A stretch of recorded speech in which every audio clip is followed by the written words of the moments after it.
And now, it's time for another Dice Tower review with Tom Vasel. Hey folks, I really like racing games. One of my favorite games of all times is Reifenbleit, which is a bicycle racing game.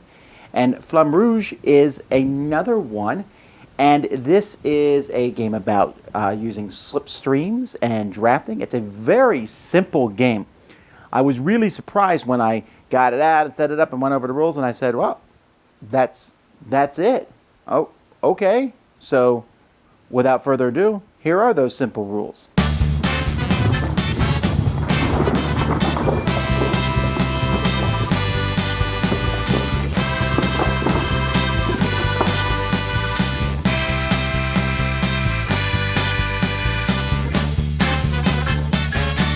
In each game, players are going to build a racetrack of a bunch of race pieces that are puzzle-based. They have two different sides on them because you're going to, basically, this is the basic race course, and after that, there are other different race courses, and the other sides are going to show hills, inclines, and declines that you'll have to deal with as you go around. Those are really the only terrain features. Curves and everything doesn't really matter. Each player is going to have two cyclists. You have a sprinter and a ruler, and they're differentiated. The one is standing up, the other is bent over. They also have an S and an R on their backs to help differentiate them. You're going to put these in these different spots here, getting ready to start. Each player has two of them. The first person to get one of them across the finish line is the winner. However, if multiple people go across the same turn, whoever's farther ahead will win. Now each player is going to have a board of their color, and they're also going to have two decks for each of their bikers. And you can see they're different here, and they have different amounts in them.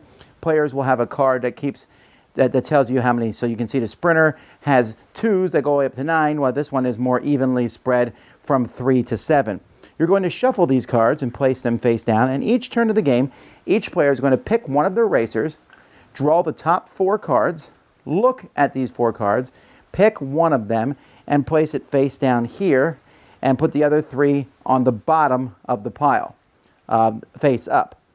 And then when they're done with that, they will go do that with the other racer. It doesn't matter which racer you do first.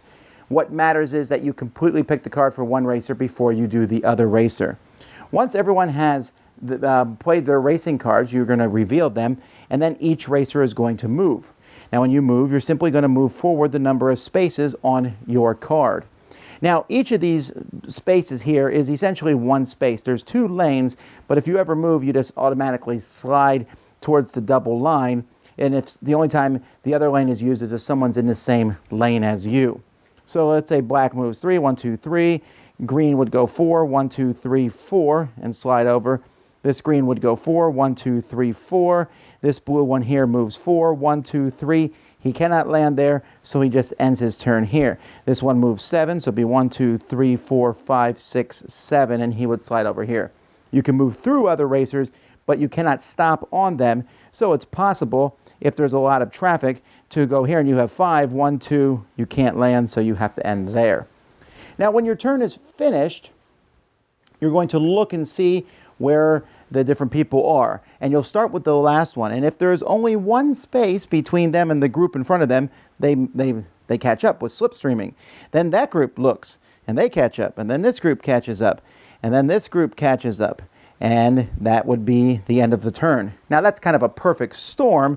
If you're more than one space behind a group, you don't move and catch up. So it's possible, let's say maybe this is the case here, and there's some different groups of racers that are out there. Now, at the end of each round, you will look at the front racers of each group. It could be 1, it could be 2, and each of those racers is going to draw some cards into their hand that are essentially negative cards, not into their hand, but they're going to put them in their deck. These are 2s, and they're always 2s, and there's one for each type of racer. So then those cards will be shuffled in your deck, so when they come up, you will have to deal with these cards and be forced sometimes to choose a lower number. And that's it. You're going to keep going around the track until somebody wins. Now I mentioned that there are inclines and there are hills as the game goes by. When you are going up a hill, like here, doesn't matter what cards you play, the most you can go is 5, and you can never slipstream on these. And if you're going down a hill, it doesn't matter what card you play, you're at least going 5. So this is going to make a difference on the game, the ups and downs. That's how you play. Now, the key rule of this game, which I waited till now to emphasize because I think it's important, is that when you play a card, it is removed from the game. All right, so when you draw a 9 and you play it, it is removed. So everyone is going to have different cards, and you have to decide when's the best time to play each card, because eventually they're going to go away. And that is the whole point of this game. In fact, if you play without the uphill and downhill parts, the track itself is practically irrelevant. You're just jockeying for position. You're going to be moving around. You might move a few spaces ahead, but those curves and all that don't mean anything. When you add the uphill and downhill sections, then the track has more of a meaning as to you get to it, but it still is fairly an abstract function because you could still be going straight the whole time, uphill, downhill, uphill, downhill. Curves don't mean much at all. So the game is about managing a deck. I've heard someone call this a deconstruction game as your deck gets smaller as you go through it. And so you're trying to essentially just stay with the pack. You want to slipstream as much as possible. And the more players who play the game, the more slipstreaming is going to happen. In fact, this game plays extremely differently with 2, 3, and 4 to the point where with 2, I would play with 4 bicyclists each. Now, I do have some problems with the game. The game itself looks great. Putting together the track is beautiful. Like I said, I feel like it's a bit superfluous, but that's fine. The cyclists, though, they're nice little models, but the fact is that if there's any kind of lighting issues, and for many people there's going to be some, it's very difficult to tell the S and the R on your 2 cyclists. Now, one is slightly standing up and the other is crouched down. So if you look carefully, you'll see that, but I'll tell you, every game I played, someone said, okay, I'm moving this guy. He's that one. And or this one. Which deck is that? That's this one.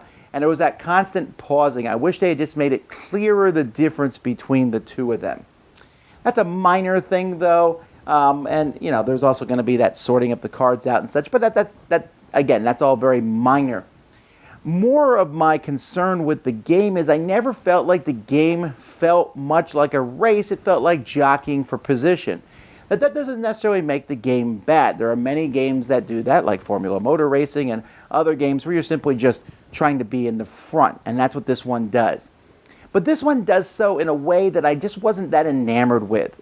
It felt like the game is, well, it didn't felt like. The game is really about managing your cards and making sure you have the right cards at the end of the race. You want to be able to go across the finish line. When you cross that finish line, unless you're in the front often, you're not going to have many cards left in your deck. And so you need to make sure that you have your big cards at the end to pull up in the front and go ahead. But if you don't play a few of those big cards at the beginning, then you're not going to stay up with everybody else. And so there's a couple things involved here. There's that card management, but there's also looking at the other players and trying to gauge, okay, what are they going to play this turn? Which is not as perfect information as you might think. You're guessing what they're going to do, but they are kind of at the mercy of the 4 cards that they drew also. So in essence, even though it feels strategic and interesting, it's really kind of a crapshoot most of the time. You're like, I'm going to play a 4. Oh, Bob played the 9 this turn? Really? You know, and so you're never really quite sure what other people are going to play. So in a 4-player game, it's going to be a lot more chaotic, even though the slipstreaming is cooler, and I do like that mechanism a lot. It felt kind of, you know, everyone played these different cards, you played this, we moved the pieces around, oh, now you're in the lead, now we move the pieces around, now you're in the lead. And there's 2 problems that come from that. One is a mechanical problem, is I found that having to shuffle the deck, you shuffle the deck more and more and more as time goes by. In many deck building games, you shuffle it the first time you like Dominion. You play 2 turns, shuffle the deck. You play 2 turns, you shuffle the deck. Now you play 3 turns before you shuffle the deck, and eventually you're playing like 6 or 7 turns before you shuffle the deck. Here, you shuffle the deck after like 5 turns, but pretty soon you're shuffling it more and more and more, and it just kind of got wearisome, I found. Especially since you're okay, the cards are face up, flip them over, shuffle them, put them face down. It's not a big deal, but it was a minor annoyance I found. But my other annoyance, and this one is the key to me between saying how much I like this game, is there was a definite lack of excitement. As I play many games, like Reifenbreit, you roll the dice as you go. It's like, oh, we're going to race. Oh, when am I going to play these cards? And that game is a simple game, all right? I'm not knocking Flamme Rouge for being simple. Simplicity is fine. But it just doesn't feel that exciting. You're playing cards, and it mechanically works. The whole thing works, and when you get to the end, you're like, huh, you won. Good job. Why did you win? Well, it's because I'm not really sure. And there are going to be times over the course of the game where you'll play a 7, and because of the way the racetrack has clogged up, you can't move, and you're like, did I just lose there? I'm not sure. But we got to play to the end to find out. Now, the game is not long. It is a 30-minute game. There's some interesting ideas, and I really imagine a lot of people are going to enjoy this. I am definitely not saying it is a bad game. But for me, that lack of excitement means Formula D, or Formula D, which version you have, that's probably not as good a game, if you look at the straight mechanisms, as this one is, but it has that excitement that's like, oh, I'm going to roll the dice. And I'm not sure that dice are necessary to provide excitement to a racing game, because I played racing games that were with cards and things. It's just in this one, it felt like you were shifting position the whole time until you get to the end and someone wins. The basic game, I very strongly I'm surprised that's even in there. They should have started with the uphill and downhill. There's like 6 rules of the game. Adding 1 7th and 8th rule would not have hurt people that badly. So I think that if you're going to play the game, you definitely want to play that way. So this one was a bit of a miss for me personally. I can see some people liking it, but honestly, Reifenbreit blows it away. Dice Tower Judgment, it's okay. Thanks so much for watching the Dice Tower videos. Find more great videos and reviews, as well as our top-rated audio podcast at Dicetower.com. You can also find other great shows at Dicetowernetwork.com. I'm Eric Summerer, and you've been watching The Dice Tower. The Dice Tower is sponsored by Cool Stuff Inc., where you can find great games for great prices. Cool stuff in stock. Check them out at CoolStuffInc.com. Shut the door.